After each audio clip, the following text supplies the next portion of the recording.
வணக்கம். நீங்கள் இணைந்து கொள்வது இலங்கையின் முதற்தர செய்தி வழங்குனர் நியூஸ் ஃபர்ஸ்டின் பிரதான செய்திகளோடு. உங்களோடு இணைந்து கொண்டிருக்கும் நாங்கள் ஜெனி ஜீவராஜ், ஜெஃப்ரி ஜெபதார்ஷன். முதலில் தலைப்புச் செய்திகள். மத்தள சர்வதேச விமான நிலையம் மக்களிடம் கையளிப்பு. எந்த ஒன்றையும் மூடி புதிதாக ஒன்றை திறக்கும் எண்ணம் எமக்கு இல்லை. விமான நிலைய திறப்பு விழாவில் ஜனாதிபதி தெரிவிப்பு. முன்னாள் பிரதம நீதியரசர் லஞ்ச ஊழல் ஆணைக்குழு முன்னிலையில்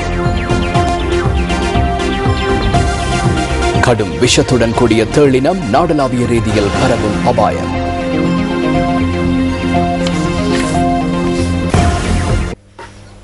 இலங்கை சிவில் விமான சேவையில் மற்றுமொரு தடம் பதிக்கும் வகையில் மத்தள ராஜபக்ச சர்வதேச விமான நிலையம் ஜனாதிபதி மஹிந்த ராஜபக்சவினால் இன்று திறந்து வைக்கப்பட்டது.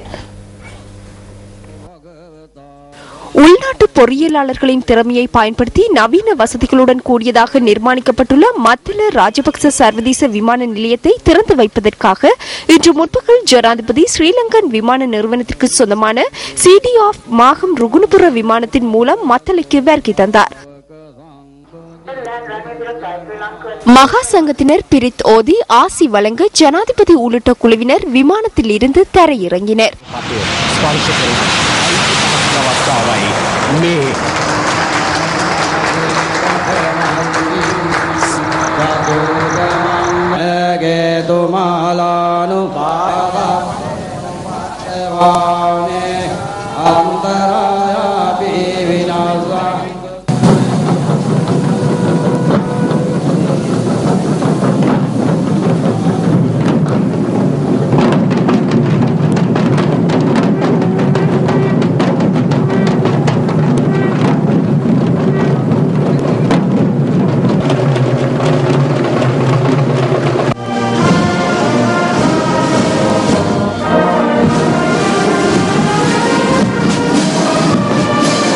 இதன்போது அஸ்கிரிய பீடத்தின் மகாநாயக்கர் உடுகம ஸ்ரீ புத்த ரக்கித்த தேரர் ஜனாதிபதிக்கு ஆசி வழங்கினார்.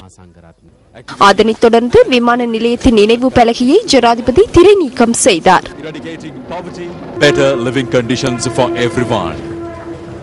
விமான நிலைய அலுவலக வளாகத்தை பார்வையிட்ட ஜனாதிபதி நினைவு குறிப்பிலும் தமது கருத்துக்களை பதிவு செய்தார். விமான நிலையத்தின் திறப்பு விழாவை முன்னிட்டு நினைவு முத்திரை ஒன்றும் வெளியிடப்பட்டது. இலங்கையின் இரண்டாவது சர்வதேச விமான நிலையம் திறந்து வைக்கப்பட்டதன் பின்னர் பல விமான சேவை நிறுவனங்களுக்கு சொந்தமான விமானங்கள் தரையிறக்கப்பட்டன. It's time to call upon another dynamic individual behind all these great initiatives. Mattala சர்வதேச விமான நிலையத்தை இன்று திறந்து வைத்து உரையாற்றிய ஜனாதிபதி மஹிந்த ராஜபக்ச மார்ச் 18ஆம் தேதியை இலங்கையின் சிவில் விமான சேவைகள் தினமாக பிரகடனம் செய்வதாக தெரிவித்தார். ශ්‍රී ලංකාව ආසියාවේ ගුවන් කේන්ද්‍රස්ථානයක් බවට පත් කිරීමේ இலங்கையை ஆசியாவின் கேந்திர நிலையமாக மாற்றும் மக்கள் சேவையை வலுப்படுத்தும் வகையில் சுதந்திரத்தின் பின்னர் எமது சக்தியின் மூலம் நிர்மாணிக்கப்பட்ட முதலாவது விமான நிலையமான மத்தள ராஜபக்ச சர்வதேச விமான நிலையம் மக்களுக்காக அர்ப்பணிக்கப்படுகின்ற மார்ச் 18ஆம் தேதியை இலங்கையின் சிவில் விமான சேவைகள் தினமாக நான் பிரகடனம் செய்கின்றேன். මාර්තු 18 වනි දින ශ්‍රී ලංකාවේ සිවිල් ගුවන් සේවා දිනය ලෙස මම ප්‍රකාශයට පත් කරමි. அங்கு தொடர்ந்து முறையாற்றிய ஜனாதிபதி මත්තලට ගුවන් යානා බස් වනකොට මේ රටට සංවර්ධනය ගොඩබස්වන්නත් අපිට පුළුවන් වෙන්න ඕන. மத்தளையில் விமானங்களை இறக்கும் போது இந்த நாட்டுக்கு அபிவிருத்தி இறக்கவும் எம்மால் முடிய வேண்டும். நமது நாட்டின் வருமானத்தை கொண்டு நாம் அநேகமான அபிவிருத்தி திட்டங்களை ஆரம்பிக்கின்றோம் என்பது உண்மை. எனினும் அவற்றை நிறைவு செய்ய தேவைப்படுகின்ற போது நாம் சர்வதேச கடன் உதவிகளை பெற்றுக் கொண்டோம். அதற்காக நாம் தயங்கவில்லை, தயங்கப் போவதும் இல்லை. நாம் நமது நாட்டுக்காக இத்தகைய கடன் உதவிகளை பெற்று இவ்வாறான நடவடிக்கைகளை மேற்கொள்கின்றோம். உணவுக்காக நாம் கடன் பெறவில்லை. இவ்வாறானவற்றை கட்டியெழுப்பவே நாம் கடன் பெற்றோம். கடன் வாங்கி உண்டும் பருகியும் நாட்டை அடகு வைக்க நாம் தயாரில்லை. இவ்வாறானவற்றை அமைக்கும் போது பல்வேறு பிரசாரங்கள் மேற்கொள்ளப்படுகின்றன. தற்போது கட்டுநாயக்க மூடப்படுகின்றது எனவும் அங்குள்ள அனைத்து மத்தளவிற்கு கொண்டு செல்லப்படுகின்றது எனவும் கூறுகின்றனர். நான் ஒன்றை கூற வேண்டும், எந்த ஒன்றையும் மூடி புதிதாக ஒன்றை திறக்கும் எண்ணம் நமக்கில்லை. எமது பிள்ளைகள் எமது சிரத்துக்கு மேல் பறந்து செல்வதை காண்பதே, அங்கு கைகளில் குழந்தைகளை சுமந்து நிற்கும் தாய்மாரதும் எனதும் எதிர்பார்ப்பாகும். எமது பிள்ளைகள் எம்மை விட சிறப்பாக வாழ்வதை காண்பதே எம் அனைவரினதும் தேவையாகும். அன்பான பிள்ளைகளை, இவை அனைத்தும் உங்களுக்காகவே. நீங்கள் அதில் பயன்பெறுவீர்கள் என நாம் நம்புகிறோம். අපේ දූපුතුන් අපේ හිසට ඉහලින් ප්‍යාසර කරනවා දකින්න. අපි කාටත් වුවමන අපේ දරු පරපුර අපේ ජීවිතවලට වඩා උසස් ජීවිත ගත කරනවා දකින්න. ආදරණීය දුවේ පුතේ, අපි මේ සියල්ල කළේ ඒ සඳහායි. ඔබ සඳහායි. එනිසා ඔබ එයින් ප්‍රයෝජන ගනීවි කියලා අපි විශ්වාස කරනවා. முன்னாள் பிரதம நீதியரசர் கலாநிதி ஷிராணி பண்டாரநாயக்க இன்று இளஞ்ச ஊழல் ஒழிப்பு ஆணைக்குழு முன்னிலையில் பிரசன்னமானார். அண்மையில் ஆணைக்குழு விடுத்த அறிவித்தலுக்கு அமைய அவர் இன்று பிரசன்னமாகியிருந்தார். இன்று காலை 9 மணியளவில் கலாநிதி ஷிராணி பண்டாரநாயக்க லஞ்ச ஊழல் ஒழிப்பு ஆணைக்குழுவிற்கு முன்னிலையில் ஆஜரானார். தமக்கு எதிராக சுமத்தப்பட்டுள்ள குற்றச்சாட்டுகள் தொடர்பில் ஏப்ரல் மாதம் 1ஆம் தேதிக்கு முன்னர் எழுத்து மூலம் விளக்கமளிப்பதாக இதன்போது முன்னாள் பிரதம நீதியரசர் ஆணைக்குழுவிற்கு அறிவித்துள்ளார்.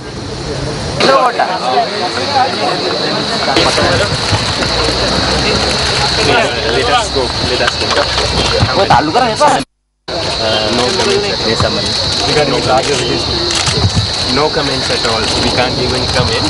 So she has been requested to come. She came. That's all we can say. Come in.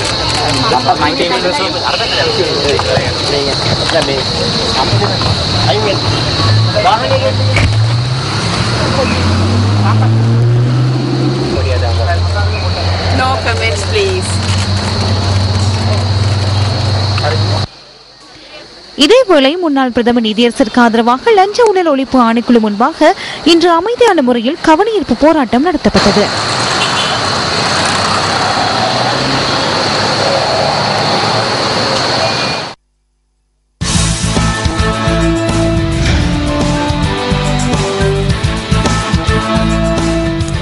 Ilangai cricket நிறுவனத்தில் இருந்த முன்னாள் தலைவர்கள் குறித்து ஸ்போர்ட்ஸ் ஃபர்ஸ்ட் வழங்கும் தகவல்கள் அடுத்தது.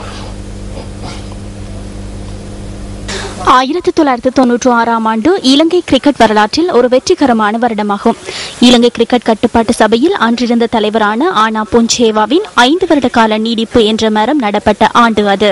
ஆனா புஞ்சேவாவின் வழிகாட்டலில் அர்ஜுன ரணதுங்கவின் தலைமையிலான கிரிக்கெட் அணியினரால் அந்த வருடம் உலக கிண்ணத்தை கைப்பற்ற முடிந்தது. இலங்கை அணி வெளிநாடொன்றில் பெற்ற முதலாவது டெஸ்ட் வெற்றியான நியூசிலாந்துக்கு எதிரான வெற்றியின் போது இலங்கை கிரிக்கெட் நிறுவனத்தின் தலைவராக ஆனா புஞ்சேவா பதவி வகித்தார். சரியான பாதையில் கிரிக்கெட் துறையை இட்டுச் சென்ற ஆனா புஞ்சேவாவுக்கும் கிரிக்கெட் தேர்தலில் போட்டியிடுவதற்கு தற்போது முன்வந்துள்ளவர்களுக்கும் இடையிலான வித்தியாசம் என்ன?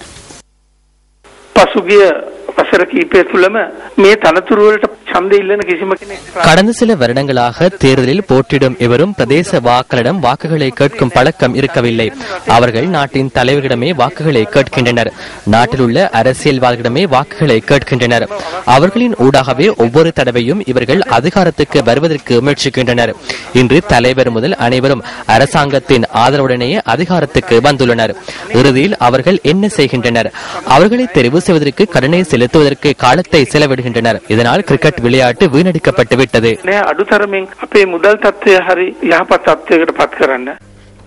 ஐக்கிய நாடுகள் சபையின் மனித உரிமைகள் பேரவை கூட்டத்தில் இலங்கைக்கு எதிராக அமெரிக்கா சமர்ப்பிக்கவுள்ள பிரேரணை தொடர்பில் மேற்கொள்ள வேண்டிய நடவடிக்கை குறித்து கலந்தாலோசிப்பதற்கான இந்திய மத்திய அமைச்சின் 3 அடங்கிய குழுவினர் இன்று மாலை திராவிட முன்னேற்றக் கழகத்தின் தலைவரும் முன்னாள் முதல்வருமான மு கருணாநிதியை சந்தித்தனர்.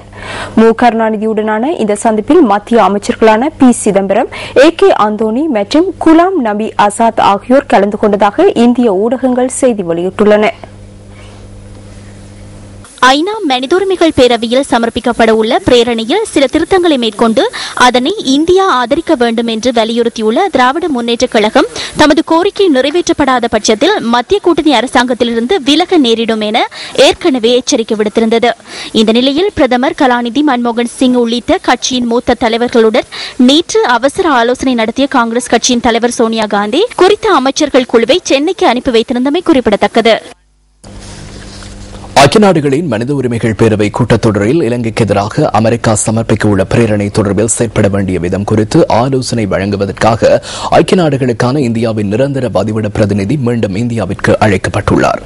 இதற்கமைய ஐக்கிய நாடுகளுக்கான இந்தியாவின் நிரந்தர பதிவிட பிரதிநிதி திலீப் சின்ஹா நாளை இந்தியாவை வந்தடைய உள்ளதாக இந்திய வெளியுறவுத்துறை அமைச்சின் பேச்சாளர் ஊடகங்களுக்கு தெரிவித்துள்ளார். தமிழக அரசியல் கட்சிகளின் அழுத்தங்களுக்கு மத்தியில் இந்திய அரசாங்கம் செயற்பட வேண்டிய விதம் தொடர்பில் இதன்போது அவருக்கு ஆலோசனைகள் வழங்கப்பட உள்ளன. இலங்கை தொடர்பான அமெரிக்க பிரேரணை வாக்கெடுப்புக்காக எதிர்வரும் 21ஆம் தேதி ஐக்கிய நாடுகளின் மனித உரிமைகள் பேரவையில் சமர்ப்பிக்கப்படுவதற்கான சாத்தியம் உள்ளதாக சர்வதேச ஊடகங்கள் செய்தி வெளியிட்டுள்ளன. அமெரிக்காவின் பிரேரணை இலங்கையிலும் தமிழகத்திலும் பெரும் பதற்றமான சூழ்நிலையை உருவாக்கியுள்ளதாக இந்தியாவிற்கான இலங்கை உயர்ஸ்தானிகர் பிரசாத் காரியவசம் தெரிவித்துள்ளார். CNN IBN உடனான நேர்காணலின் போதே அவர் இதனை குறிப்பிட்டுள்ளார். Any content of the resolution for us is really not helpful. இந்த பிரேரணைகளில் உள்ள விடயங்களில் எந்த பிரயோஜனமும் கிடைக்காது. இதன் மூலம் தமிழகத்திலும் இலங்கையிலும் இனங்களுக்கிடையே பிரச்சனைகள் ஏற்படும் நிலைமையை உருவாகும். எவ்வித காரணங்களுமின்றி குழப்பகரமான ஒரு நிலைமை உருவாகியுள்ளது. இலங்கைக்கு எதிராக செயற்படும் நபர்கள் அண்மை காலத்தில் இலங்கைக்கு வருகை தரவில்லை. இல்லாவிடின் அவர்கள் ஒருபோதும் இலங்கைக்கு வராதவர்கள். தமக்கு கேள்விப்படும் விடயங்களை அடிப்படையாக வைத்தே சிலர் செயற்படுகின்றனர். சிலர் பயங்கரவாத பிம்பங்களை பெற்றுள்ளனர். குறிப்பாக அப்பாவி தேரர்கள் மற்றும் கிறிஸ்தவ யாத்ரீகர்கள் தாக்குதல்களுக்கு உள்ளாக்கப்படுகின்றனர். கடந்த காலங்களில் இலங்கையில் LTTE-யினர் இவ்வாறான செயற்பாடுகளில் ஈடுபட்டனர். தமிழகத்தில் இடம்பெற்ற இந்த சம்பவம் தொடர்பில் நாம் வருத்தமடைந்துள்ளோம். எந்த ஒரு பிரச்சனையை தீர்க்கவும் வன்முறைகளை பயன்படுத்தக்கூடாது. எனவே நாம் அதனை வன்மையாக கண்டிக்கின்றோம். We feel very unsettled by this sort of happenings in Tamil Nadu. I think violence should not be a means to settle any matter. We abhor that. நெற்செய்கைக்கு நீர் இன்றியமையாதது. எனினும் ஒரு சில சந்தர்ப்பங்களில் நெற்செய்கைக்கு ஏற்படும் பாதிப்புக்கும் நீரே காரணமாகிவிடுகின்றது. கல்முனை விவசாயிகளும் இத்தகையதொரு பிரச்சனையை நீண்ட காலமாக எதிர்நோக்கி வருகின்றனர். இது தொடர்பான தகவல்களை விளம்பரங்களின் பின்னர் எதிர்பாருங்கள். விளம்பரங்களின் பின்னர் மீண்டும் சந்திக்கின்றோம். நெற்செய்கைக்கு நீர் இன்றியமையாதது. எனினும் ஒரு சில சந்தர்ப்பங்களில் நெற்செய்கைக்கு ஏற்படும் பாதிப்புக்கும் நீரே காரணமாகிவிடுகிறது. கல்முனை விவசாயிகளும் இத்தகையதொரு பிரச்சனையை நீண்ட காலமாக எதிர்நோக்கி வருகின்றார்கள். கிழக்கிலங்கையில் நெற்செய்கையை வாழ்வாதார தொழிலாக மேற்கொள்ளும் மக்களை பெரும்பான்மையாக கொண்ட மாவட்டமாக அம்பாறை மாவட்டம் விளங்குகிறது. எனினும் இந்த மாவட்டத்தில் நிலவும் ஒரு சில குறைபாடுகளால் விவசாயிகள் தொடர்ந்து அசௌகரியங்களை எதிர்நோக்க நேரிடுகிறது. கல்முனை இடைவெளி கண்டத்தில் அமைந்துள்ள முதலாவது அணைக்கட்டின் காட்சியே இது.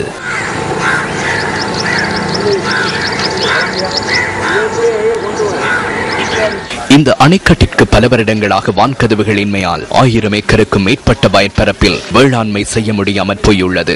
இந்த பூமி ஒரு வருடமும் பரம்பரையாக செஞ்சு வந்தது.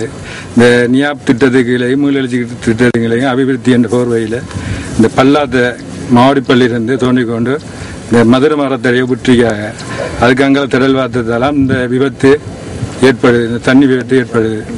இதால் ஒரு வருஷத்துக்கு ஒழுங்காக இல்லாம செய்யலாமே இருக்கு. அப்போ இந்த காணி சாடுறதுக்கு காரணம் வடிச்சலோடாது தான். இந்த வாய்க்காலில் சரி ஒரு கட்டொன்று கட்ட வேண்டிய கட்டம் இருக்கு. நான் ஒரு பேக்கு போட்டு மண் அடிக்க கொண்டிருக்காங்க. அப்படி அடிச்சுதான் அந்த வெள்ளாமை செய்யப்படுது. அதுக்கு பெரிய கட்டொன்று கட்டணும்.